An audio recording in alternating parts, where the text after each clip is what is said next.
پاکستان میں جب بھی کوئی انسان یہاں کے معاشی صورتحال کی وجہ سے پریشان ہو کر بلیم کرتا ہے سیاستدانوں کو، تو میرے ذہن میں صرف ایک ہی بات آتی ہے کہ ان سیاستدانوں کو بناتا کون ہے، جیالے کہاں سے آتے ہیں، ووٹ کون دیتا ہے۔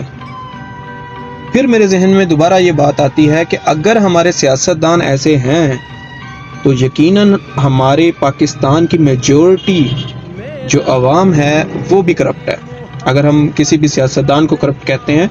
تو سب سے پہلے ہمیں عوام اور اداروں کا احتساب چاہیے۔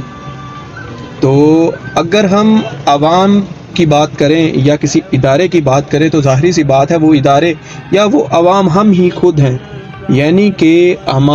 ہماری انسانیت میں ہی کچھ نہ کچھ خلل ہے جس کی وجہ سے مشکلات ہمیں فیس ہو رہی ہیں۔ ہو سکتا ہے کہ کچھ لوگوں میں نہ ہو، آپ میں نہ ہو، کسی اور میں ہو،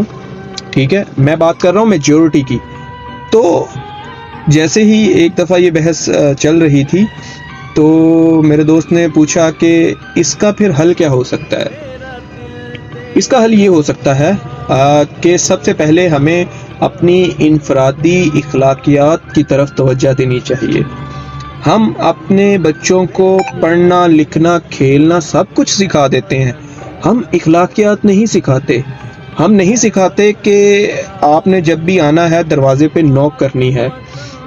جب بڑے بات کر رہے ہو تو آپ نے خاموشی سے سننا ہے۔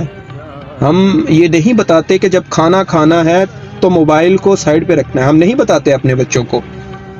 تو چھوٹی چھوٹی چیزیں ہی ایک انسان کے انفرادی جو ہے اخلاقیات ہوتی ہے، اور وہی اخلاقیات اس کا جو ہے وہ عادت بنتی ہے، اور ایک انسان کی عادت ایک معاشرہ بناتی ہے، اور وہی معاشرہ پھر کل کو یہ عوام ہوتی ہے، اور یہی عوام پھر کسی نہ کسی کرپٹ سیاستدان کا انتخاب کرتے ہیں کسی نہ کسی چیز پہ بک جانے پہ، اور ووٹ بیچتے ہیں، ٹھیک ہے، اور پھر وہ عوام جو ہے جب وہ ہمارا جو راہ عمل ہے وہ تنگ کرتے ہیں تو پھر ہم نکلتے ہیں کہ یہ کیا ہو گیا۔ تو دو چیزیں کہ سب سے پہلے اپنی اخلاقیات، اور ایک انسان جہاں تک کوشش کر سکتا ہے اپنے ارد گرد چیزوں کو ٹھیک کرے انفرادی طور پہ، اور دوسرا اس کا بیسٹ سلیوشن یہ ہو سکتا ہے کہ